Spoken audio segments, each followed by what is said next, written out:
अस्सलाम वालेकुम। शराय दस्तूर से मैं हूं अब्दुल क़य्यूम सिद्दीकी और आप हैं AQS के साथ, और मेरे साथ हैं जनाब नासिर इकबाल साहब और हसनात मलिक। मामला है सुप्रीम कोर्ट ऑफ पाकिस्तान के अंदर चीफ जस्टिस पाकिस्तान की सरबराही में 3 रुकनी बेंच जो कि जस्टिस एजाज उल हसन और जस्टिस मंसूर अली शाह पर मुश्तमिल है, और जिस मामले के ऊपर अदालत गौर कर रही है वो ये है कि पार्लियामेंट ने जो नैब ऑर्डिनेंस के अंदर तरामीम की थी, उन तरामीम के ख़िलाफ़ इमरान ख़ान साहब की आइनी दरख्वास्त की समाअत। इमरान ख़ान साहब के वकील ख्वाजा हारिस तो अपने दलाइल पहले मरहले के मुकम्मल कर चुके हैं और अब जवाबी दलाइल दे रहे हैं वफाकी हुकूमत के वकील मखदूम अली ख़ान। आज की समाअत मुख्तलिफ हवालों से बहुत अहम थी, क्योंकि इस बेंच के अंदर जो जज साहिबान हैं, चीफ जस्टिस उमरता बंदयाल तो चीफ जस्टिस हैं ही, और अभी उन्होंने सितंबर तक चीफ जस्टिस रहना भी है, जबकि उनके दाएं बाएं जो 2 जज साहिबान हैं ये भी आखिर में बिलाखिर चीफ जस्टिस बनेंगे। उनमें जस्टिस एजाज उल हसन और जस्टिस मंसूर अली शाह। तो आज की जो मामला दरअसल वो यही है कि आया पार्लियामेंट की गई तरामीम को पर जुडिशल रिव्यू का इख्तियार उनको कलअदम करार देने के हवाले से है। तो आज जो है बहुत सारे सवालात मखदूम अली ख़ान साहब ने भी उठाए और बेंच की तरफ से भी आए, और आज तो बड़ा दिलचस्प मरहला था जब जस्टिस एजाज उल हसन मेंटेनेबिलिटी के हवाले से एक आर्गूमेंट देते थे और उसका काउंटर जस्टिस मंसूर अली शाह की जानिब से आता था, और जब justice Mansoor Ali Shah run away parliamentarian का लफ्ज़ इस्तेमाल करते थे तो उसका जवाब जस्टिस एजाज उल हसन की तरफ से आता था। अब रन अवे पार्लियामेंटेरियन का मैं नासिर साहब से पूछ रहा था कि उर्दू तर्जमा क्या हो सकता है, पार्लियामेंट छोड़कर जाने वाला या पार्लियामेंट से भागने वाला या भगोड़ा पार्लियामेंटेरियन।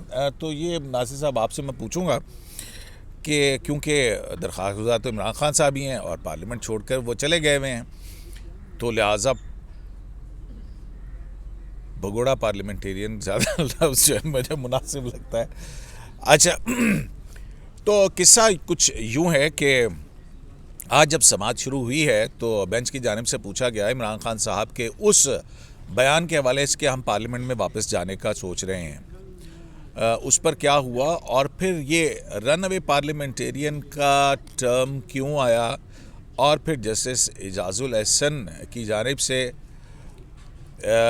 ये सवाल बड़ा अहम हुआ कि मखदूम अली ख़ान साहब हमें ये बताइए, कोई केस लॉ ऐसा हमें बताइए कि जिसमें पार्लियामेंटेरियन के ऊपर इल्ज़ामात हों, उनके ऊपर ट्रायल चल रहे हों, और वो पार्लियामेंटेरियन अपने लिए या ख़ुद को बरी करने के हवाले से कोई कानून साजी कर दें। तो इस पर जस्टिस मंसूर अली शाह जो है उनकी तरफ से बड़ा टेक्निकल जवाब आया, और उन्होंने कहा कि क्या ये बुनियाद बन सकती है जुडिशल रिव्यू की, जबकि मखदूम अली ख़ान का कहना था कि अदालत जो है वो नहीं देख सकती है, क्योंकि अगर अदालत ने देखना है तो वो कॉन्स्टिट्यूशनैलिटी देखनी है कि पार्लियामेंट ने ये सही तौर पर आइनी तौर पर ये उसका इख्तियार था कानून पास करने का या नहीं। तो बहरहाल नैब से जस्टिस एजाज उल हसन ने कहा कि वो जो 86 मुकदमात वापस हुए नैब तरामीम के बाद, उनमें कितने सियासतदान या पार्लियामेंटेरियन हैं उनकी लिस्ट जो है वो बनाकर पेश की जाए। तो आज की इस धुआंधार जो है समाअत, इसके बाद बहुत सारे सवालात उठने शुरू हो गए।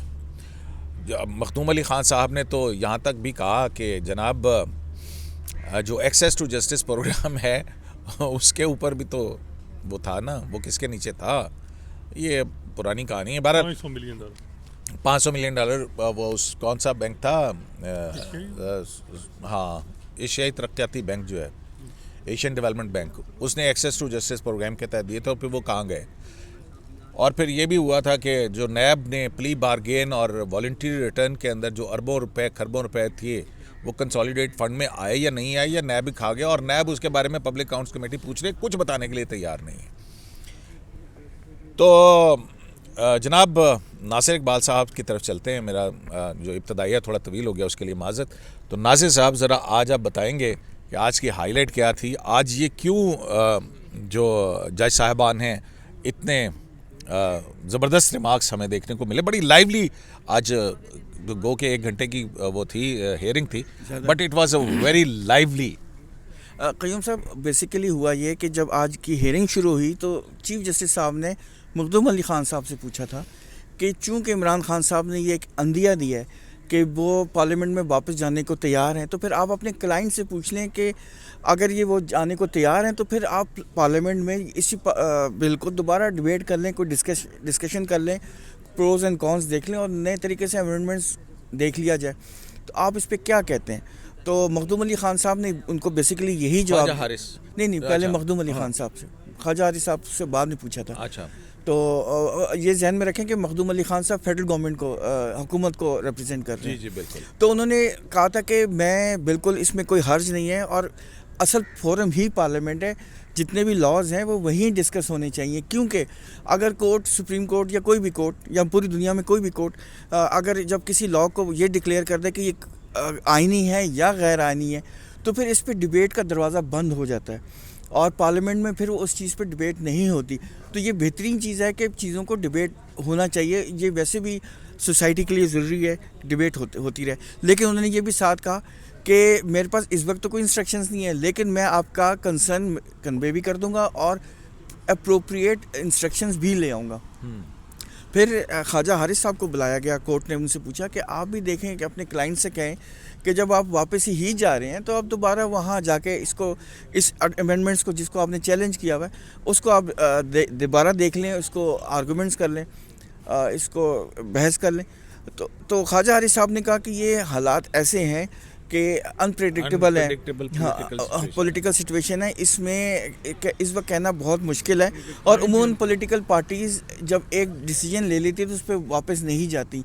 तो मैं आपको कुछ नहीं कह सकता कि क्या इसका फेट होगा, लेकिन बेहतर वो यही है कि इसको चलने दें। तो इस पर जस्टिस मंसूर अली शाह साहब ने फ़ौरन तो नहीं लेकिन काफ़ी आगे जाके ये ऑब्जर्वेशन दी थी कि एक चीज़ मुझे बॉदर कर रही है बार बार, जो मेरे जहन में मुझे परेशान कर रही है, वो ये कि एक पार्लियामेंट पिटीशन की मेंटेनेबिलिटी, कि जब एक पार्लियामेंटेरियन जो जिसको जब उन्होंने कहा था रन अवे पार्लियामेंटेरियन, और मेरा ख्याल है आपने जो लफ्ज़ बोला ना भगोड़ा, मेरे ख्याल में अप्रोप्रिएट यही है, मुझे भी यही ठीक लग रहा है। तो अगर एक रन अवे पार्लियामेंटेरियन हो जो जाना नहीं चाहता है पार्लियामेंट में और वो आपके ऊपर एक चीज़ लेके आ जाए और अदालत में लाके ऐसे मामला को पार्लियामेंट्री जो इंडिपेंडेंस है उसको अंडरमाइन करे, तो फिर हम उसकी पिटीशन क्यों सुने? हम ये तो और फिर बार बार वो यही कह रहे थे कि आप एक पार्लियामेंट्री प्रोसेस को अंडरमाइन करें, एक सिस्टम को डिस्कस ना करके हाफ में छोड़ के, वो ज़्यादा इम्पॉर्टेंट है या ये पिटीशन फाइल करना उस पब्लिक इम्पोर्टेंस उसमें ज़्यादा इन्वॉल्व है? तो आप ये बताएं। बहरहाल जस्टिस एजाजुल हसन साहब ने क्या कहा था? जस्टिस एजाजुल हसन साहब का ये कहना था, बार बार वो इसी बात पे एम्फेसिस भी कर रहे थे कि देखें आप जो अकाउंटेबिलिटी है ना, इस पे एक कंसेंसस होना चाहिए और इस चीज़ पे आप अगर दोनों पार्टीज़ इस पे एक डिसीजन ले लें कंसेंसस के साथ कि अकाउंटेबिलिटी बहरहाल एक बुरी चीज़ है और इसको ख़त्म होना चाहिए, और वो लोग अकाउंटेबिलिटी बुरी चीज़ है, अकाउंटेबिलिटी होना ज़रूरी है, ना होना बुरी चीज़ है, माफ़ कीजिएगा वो स्लिप ऑफ टंग हो गया, कोई बात नहीं, ठीक है। तो वो ये कह रहे थे कि देखें क्या ऐसा कोई प्रेसिडेंस है दुनिया में या किसी भी अदालत में मुल्क के कि ऐसे पॉलिटिशियंस पार्लियामेंटेरियंस जो खुद केस फेस कर रहे हो और वो ऐसा लॉ पास कर दें जो उनको एक्सोनरेट कर दें या बरी करवा दे, ट्रायल चल रहे हो, मुकदमा चल रहे हो, खाए वो झूठे ही क्यों ना हो। हाँ, तो इस पे तो आप हमें बताएं। तो इस पे मखदूम अली ख़ान साहब ने एक तो ये कहा था कि जैसे नेल्सन मंडेला का कहा था, जो उन्होंने national reconciliation truth and national reconciliation commission बनाया था और हमारे यहाँ नैब बनाया जनरल मुशर्रफ ने उसी वक्त। लेकिन उसमें ये कहा था कि अमेरिका में भी इस वक्त भी बहुत ज़्यादा पार्डन दी जाती हैं, और जब पार्डन दी होती है तो उसका मतलब होता है कि वो हर किस्म के क्राइम्स को से क्लीन चिट मिल जाती है और कोर्ट इंटरवीन नहीं करती। और दूसरी बात, बार बार वो यही कह रहे थे कि पार्डन देना जो है ये उनका राइट है और हमने सोसाइटी को चलाना है। और फिर उन्होंने बार बार कहा कि देखें आप ये भी तो देखें ना कि पॉलिटिकल इंजीनियरिंग के लिए नैब इस्तेमाल हुई है। और फिर उन्होंने एक फॉर्मर, उन्होंने नाम किसी का नहीं लिया, लेकिन हम बावर कर सकते हैं कि वो शायद खाकान अब्बासी साहब का ही जिक्र कर रहे थे। नहीं, उन्होंने कहा था कि एक साबिक वज़ीर आज़म, साबिक वज़ीर ख़जाना और चीफ एग्जीक्यूटिव जो है वो उसको नैब के अंदर घसीट लिया गया और कई महीने तक जो है वो उनकी बेल ही भी नहीं होने दी गई थी। और जबकि उसके बरक्स ही एक और प्रेसिडेंट थी बताई एक इसी हुकूमत की, मेरा ख्याल है कि उनका इशारा शायद खाकान अब्बासी और दीगर जो नैब के मुकदमात बनाए गए थे उनकी जानिब था। नहीं, और उसमें एक और भी उन्होंने कहा कि एक साहब थे जो बेनिफिशियल थे, उनका फ़ौरन केस ख़त्म कराया गया और उनको जेल भी नहीं जाना पड़ा और मतलब फ़ौरन बेल भी दी गई। ऑर्डिनेंस आया, ऑर्डिनेंस से मुकदमा ख़त्म करवाए गए और फिर उनको सेनेटर बनाया गया और फिर वज़ीर ख़जाना वो बने। हाँ। शौकत तरीन तो मतलब पाकिस्तान तहरीक इंसाफ के वज़ीर खजाना, वो बैंक जड़ा नहीं चला सके अपना। वो जो कह रहे थे कि IMF को पंजाब वाले और KP वाली हुकूमतें जो है ना IMF से डील को कैंसिल करने के हवाले से कहें कि हम नहीं मानेंगे आपकी बात, वो पाकिस्तान के अंदर मालियाती बगावत कराने वाले शौकत तरीन। हाँ, उन्होंने नाम नहीं लिया था, लेकिन आपकी बात बिल्कुल ठीक है। आप मैं तो फैक्ट्स बयान कर रहा हूँ कि ये बातें की हैं उन्होंने।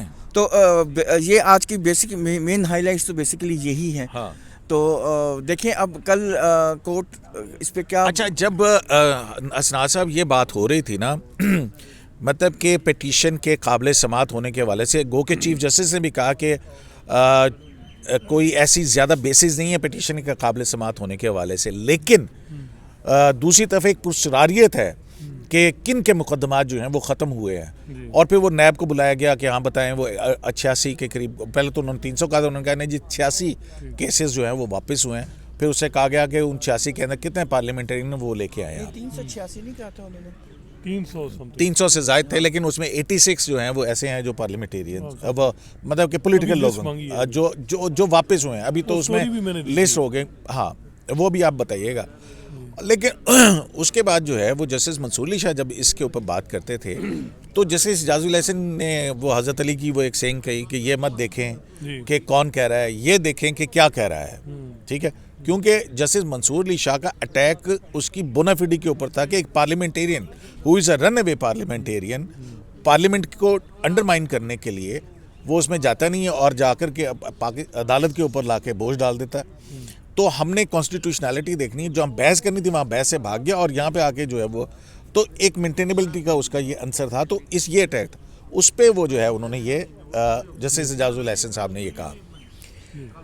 तो साथ में वही मिसाल भी दी, वो उस मिसाल पे मैं पूछूंगा, उस मिसाल ने बहुत सारे सवालात और भी खड़े कर दिए हैं कि जनाब हमें बताएं ऐसा केस लॉ के पार्लियामेंटेरियन जो हैं जिनके ऊपर मुकदमा चल रहा हुआ वो अपने आप को बरी करने के लिए कानून साजी कर लें, ऐसा कोई बताएं। अब आपने बड़ी नाजुक सी इजाजुल हसन साहब ने और जो साज है वो नहीं छेड़ दिया है, क्योंकि फिर उसके बाद अगर काउंटर आया तो क्या क्या काउंटर आएगा। मुझे तो वो जब चीफ जस्टिस उमर अता बंदयाल कह रहे थे कि हम कॉन्स्टिट्यूशन को इन्फोर्स करना है दूसरे इदारों पे, तो काश वो कॉन्स्टिट्यूशन सुप्रीम कोर्ट पे भी इन्फोर्स हो। मेरा ख्याल है कि वो नहीं हो। मैंने तो 12 साल में देखा। कैसे इन्फोर्स नहीं हो रहा कॉन्स्टिट्यूशन सुप्रीम कोर्ट? देखें, अगर यही बात है, आपको पता है आप एक एप्लीकेशन लेके गए थे जस्टिस कादी फाइसा के बेंच में, उसके बाद एक बेंच बना था और वो बेंच 2 महीने पहले बंदयाल साहब की चीफ जस्टिस के पहले उन्होंने चीफ जस्टिस को पावर करने के लिए उनको सो मोटो के पावर को रेगुलेट इस तरह किया ताकि कोई इंडिविजुअल जज हरकत, और वजह क्या थी, इंटेंशन क्या थी कि जस्टिस कादी फाइसा को क्लिपिंग उनके मतलब वो, ताकि वो इस तरह सुप्रीम कोर्ट के पावर्स क्लिप किए जाए, यानी वो चीफ जस्टिस को दे दिए कि जी वो चीज़ रेगुलेट। यानी आप ये कह रहे हैं, आप मतलब आप दोबारा आप भी एक सवाल उठा रहे हैं कि दुनिया के अंदर ऐसा कौन सी मिसालें हैं जहां पर अदालतों ने ये किया हो कि चीफ जस्टिस ने, जो कि चीफ जस्टिस बनने वाला हो, उससे पहले एक केस लगा के किसी दूसरे बेंच के सामने से केस हटा के अपने बेंच के सामने 5 लगा के और फिर हाँ और फिर खुद को चीफ जस्टिस ऑफ पाकिस्तान को सारी की सारी पावर्स जो है वो अपनी ज़ात में मरकूज कर दे। आप क्या करेंगे, ऐसा और कौन से मुल्क में हुआ? पूरी दुनिया में देखें, आप देखें, इसके अलावा आप देखें जिस तरीके से वेबसाइट सुप्रीम कोर्ट के जजेस या यहाँ कोई नहीं होता, कोई प्रेसिडेंट नहीं है कि वेबसाइट रजिस्ट्रार आपका नहीं जाता पब्लिक अकाउंट कमेटी में। 2 जजेस प्लाट, जो 35 के करीब जजेस हैं जिन्होंने 2 प्लाट माशाल्लाह ली हुई हैं, D12 में 8 करोड़ का प्लाट गुलजार साहब और मुशीर साहब ने लिया था, वो अतर मिनल्ला साहब ने वो सस्पेंड जजमेंट से वो ख़त्म कर दिया, लेकिन वो मामला अभी पेंडिंग है। स्पेशल बेंच बना हुआ है, आपको पता है वो जल्दी में भी उस पर क्या हो। अच्छा, मतलब फिर अब मैं आपसे, आप फिर ये सवाल उठा रहे हैं कि दुनिया में ऐसी कौन सी मिसालें हैं जहाँ पे जजों ने जो है वो प्लाट लिए हो और फिर उसके बाद एम्प्लॉइज़ की सोसाइटी के अंदर भी अपनी अपनी अहले खाना के नाम पे प्लाट ले लियो, मुलाजमीन की सोसाइटी 1 लाख की ऐसी कौन सी मिसाल है? सर ये मिसालें हैं। बेंचेस की कंपोजिशन देखें, कोई भी चीफ जस्टिस, मैं मौजूदा की नहीं बात करता, वो अपने फेवरेट जजेस को बिठा के फैसले नहीं करता हाई प्रोफाइल केसेस में। आपको पता है कि नंबर 2 पे जज हैं जस्टिस काजी फैसल, फरवरी में 1 साल होने वाला है चीफ जस्टिस साहब को। वो और जस्टिस सरदार तारिक किसी केस में मुझे बताएं हाई प्रोफाइल केस में उनको क्यों नहीं बिठाया जाता? ये सवाल तो है। ये अब मसला ये है कि 1 साल में हिस्ट्री है। अगर आप नहीं कह रहे हैं कि कौन सा तो अदालती निज़ाम है जहाँ पे चीफ जस्टिस ऑफ पाकिस्तान जो खुद को ट्रस्टी कहता है, वो शायद ट्रस्टी से माल पानी के अंदर ही कहते हैं, इख्तियारात भी ट्रस्टी के तौर पे होते हैं, उनको मुनसिफाना तौर पे करे कि एक सीनियर प्यून जज को कब इंडिपेंडेंट बेंच ही ना दे, फुल बेंच ही ना दे। ये ऐसा कौन सी अदालतों में हो और कहाँ होता है? ऐसी कोई नज़ीर लाएं, ये आपका सवाल है। कुछ केसेस, कुछ जजेस हैं, पूरी दुनिया में इस तरह नहीं होता कि कुछ जजेस हैं। इंडिया में हुआ, उन्होंने 4 ने प्रेस कॉन्फ्रेंस कर दी कि जी जो केसेस की जो कंपोजिशन जो भेजे जाते हैं, अब उसमें ये है कि आप चले काजी साहब का, सरदार तारिक साहब में क्या इशू है, उनको क्यों नहीं बिठाया जाता? देखें ये सवाल है। वो जुडिशल कमीशन की मीटिंग के अंदर उन्होंने बहुत सारे सवालात उठा दिए थे ना, जब चीफ जस्टिस ऑफ पाकिस्तान की नॉमिनेशन नामंजूर हो गई थी और वो अना का मसला बन गया था। तो फिर दूसरों पे सवाल ना उठाएं। आप शीशे के घरों में जब बैठ के इस तरह करेंगे ना, तो आप पे भी फिर सवाल उठेगा। केसेस की फिक्सेशन, गुलजार साहब, गुलजार डॉक्ट्राइन क्या थी? हाई प्रोफाइल केस नहीं। फिर मुझे बताएं, पीटीआई रो के वो कहती है जो जिन केसेस में इंटरेस्ट था एस्टैब्लिशमेंट का, उनमें हमें रिलीफ नहीं मिला। वो कितना सीरियस सवाल आपसे उठा रहा है। वो जो जवेद चौधरी ने लिखा है कि जुडिशल प्रोसीडिंग मैनिपुलेट हुई है, बाजवा साहब ने उनको बताया कि हमने साकिब खान साहब को दरखास्त गुजार को सादिक और अमीन करार देना है। मैं कह रहा हूँ कि इतना बड़ा इल्ज़ाम है, दूसरे दिन उस पर प्रेस रिलीज आनी चाहिए थी। ये वो चीज़ें हैं जिस पे आप अगर सवाल उठाएंगे, सवाल आपके वैलिड हैं पार्लियामेंटेरियन पे। मेरी समझ में ये है कि इमरान खान जो है ना, वो इलेक्शन लड़ें, अगली दफ़ा मे बी 2/3 दे, वो ये रिपील कर दें, जो अमेंडमेंट है ख़त्म कर दें, सारा मामला ठीक। किस मुल्क में फ़ोन करके तो अदरक के बीज मांगे जाते हैं? आप तो स्ट्रेट ही चले गए। देखिए मसला ये है कि वो चीज़ें नहीं, गलत है बिल्कुल। मैं कहता हूँ पार्लियामेंटेरियन से जो सवाल किए जाते हैं ना, वो लोग कर सकते हैं, उनका राइट है। और किसी का राइट नहीं है। नंबर 1। नंबर 2, जो ये बात करें ना कंपोजिशन ऑफ बेंचेस, उसमें जो जस्टिस आसिफ सईद खोसा साहब का फार्मूला था, मेरे ख्याल में वो बेस्ट है कि सीनियर मोस्ट 5 जजेस बैठ के जो जितने भी हाई प्रोफाइल कॉन्स्टिट्यूशनल केसेस हैं उसमें वो मेंबर बेंच के हो। नाज़िम, मैं तो कहता हूँ कि पूरी सुप्रीम कोर्ट बैठे। देखें सुप्रीम कोर्ट नहीं यार, बात सुनिए, 176 के नीचे चीफ जस्टिस एंड अदर जजेस इज अ सुप्रीम कोर्ट। पूरी यार अमेरिकन सुप्रीम कोर्ट बैठ के पूरी डिसाइड करती है। नाज़िम साहब, ये पिक एंड चूज का मामला तो खत्म होगा ना। अमेरिकन के पास इतना बड़ा केस नहीं होता है, उनके पास पेंडेंसी नहीं है इतनी ज्यादा, हमारे पास पेंडेंसी है। अच्छा, अब साहब को बात मुकम्मल करने दे, आप दरमियान में आप आम लोगों के केस भी तो उसको कोई कंसीडर करें ना, वो भी उतनी इक्वली इंपॉर्टेंट है। तो मैं कहता हूँ पूरी फुल कोर्ट सुने। नहीं, फुल कोर्ट ना सुने ना, मैं वो कह रहा हूँ 5 सीनियर मोस्ट जजेस हैं, वो बैठ के सुने। क्यों मिनॉरिटी में रह जाए? फिर नहीं, क्यों नहीं, मिनॉरिटी में रहे या मेजॉरिटी में रहे, वो सुने। देखिए बैलेंस रखना होता है। बैलेंस का काम नहीं है। जो चीज कॉन्स्टिट्यूशन में आती है, जो फिक्स होती है, खुद यही बात हो रही है ना। ये किया गया कि chief justice is the master of roster. वो चाहे तो अपने जूनियर 2 जजेस को बिठा के दे। आप वो जजमेंट से किया है ना। मैं ये कह रहा हूँ कि दुनिया में कहीं है कि जजमेंट से आपने चीजें रेगुलेट की हैं। दूसरा सीनियर जज वैसे वाकई आप ये बताएं, अब ये आप कह रहे हैं कि ऐसे लेके हैं जो पार्लियामेंटेरियन जो है उन्होंने खुद को बरी और ज़िबा करार दिया हुआ है, ठीक है ना। तो क्या ऐसी भी कोई मिसाल है कि जनाब जज साहब जो हैं वो पहले कंसल्टेंट रहे हों और फिर वो मुकदमा उन्हीं के सामने लगे और बनीगाला रेगुलराइज करने का फैसला दे दें? क्या ऐसी कोई मिसाल और जगह है? तो मैं वही तो फिर लोग तो पूछेंगे ना नाज़िर साहब। कह रहा हूँ इसीलिए इसका बेहतरीन हल यही है कि आप जो सीनियर मोस्ट 5 जजेज हैं, सीनियर मोस्ट 1 2 3 4 5, वो बैठ के डिसाइड करें। जब वो बैठ के डिसाइड करेंगे, सीनियर जो जजेस होते हैं ना, वो किसी का प्रेशर उस तरह नहीं ले सकते जिस तरह बावर किया जाता है या एलिगेशन लगाई जाती है। वो जब डिसाइड करेंगे तो अच्छा, पूरी सुप्रीम कोर्ट के सुनने में क्या हर्ज है? पूरी सुप्रीम कोर्ट को सुनने में मुझे हर्ज है ना, क्योंकि यार आम आदमी को आप कंसिडर ही नहीं कर रहे ना। उनका केस आप वो भी सुने, उनके केसेस आप प्रायोरिटी दें। वो लिटिगेंट्स आपने पेंडेंसी भी खत्म कर दी है। नासिर साहब, आम आदमी के केसेस आते हैं, उसमें जो कॉन्स्टिट्यूशनल पॉइंट है उसको सेटल डाउन करें और फिर नीचे खत्म करें। ये बताएं, 1 साल होने को है, जज पूरे क्यों नहीं लग रहे? ये भी दुनिया में trust ये है। ऐसी कोई और मिसाल कहीं है? दुनिया में मिसाल है कि 17 जज स्ट्रेंथ है और 1 साल अब चीफ साहब का माशाल्लाह फरवरी में कंप्लीट हो रहा है। 2 जज क्यों नहीं लग रहा है? ये इसकी वजह जरा नासिर साहब से पूछें। नासिर साहब क्यों नहीं लग रहे जी? बस इसकी ये इंशाल्लाह लग जाएंगे, आप Attorney वेट General करें। मैं कह रहा हूँ ना, ये गवर्नमेंट इतनी निकम्मी है। नहीं, आपसे government अटर्नी इसमें जनरल क्या issue है? नहीं, अटर्नी जनरल तो लग अच्छा, नहीं वो रहा। कौन सी नहीं, वो कौन सा मुल्क है जहाँ पे जो है ना हुकूमत अपना अटॉर्नी जनरल लगाने की कोशिश करे और ना लग सके? वो कौन सा मुल्क है यार? हाँ नहीं, वैसे इनफॉर्मली जो है कि जी पूछना ये है वो है, इसमें मेरा तो weakness नहीं। हुकूमत की है ना। आपको मैंने पहले भी बात की थी कि कंप्रोमाइज़ के लिए आई हुई है हुकूमत। आप डिसीजन लें दुनिया में यूं और कोई है- बस दुनिया ठीक है, में कोई जिसको ऐसा मर्जी मुल्क लगे। है जहाँ जो है वो बाप चीफ जस्टिस था तो बेटे का केस आया तो कुरान शरीफ रख के तो जी मैं फैसला करता हूँ। तो फिर ऐसे मिसालें भी तो बहुत सी हैं। फिर डैम फंड को कि जी मैं हाँ, अब मैं- आप कहेंगे कि ऐसी कौन सी सुप्रीम कोर्ट है जो डैम फंड इकट्ठा करती है? डैम ऐसी फंड कौन सी सुप्रीम कोर्ट है जो लीड डेवलपमेंट अथॉरिटी की रकम जो है वो अपने अकाउंट में रखती हो? और ऐसी सही कोई कह रहे सुप्रीम कोर्ट जिसने कहा कि मैंने 80 का कराची बहाल करना हो, मैंने जो है वो जो नस्ला टावर गिराना है जी, ऐसी मैं- कौन सी सुप्रीम मैं- कोर्ट है जो एग्जीक्यूटिव का काम खुद उठा ले? और वही ऐसी बात कौन है। सी सुप्रीम कोर्ट है जो नेशनल जुडिशल पॉलिसी मेकिंग करे, और ऐसी कौन सी सुप्रीम कोर्ट है जो कॉन्फ्रेंसेस करे, इंटरनेशनल कॉन्फ्रेंसेस करे?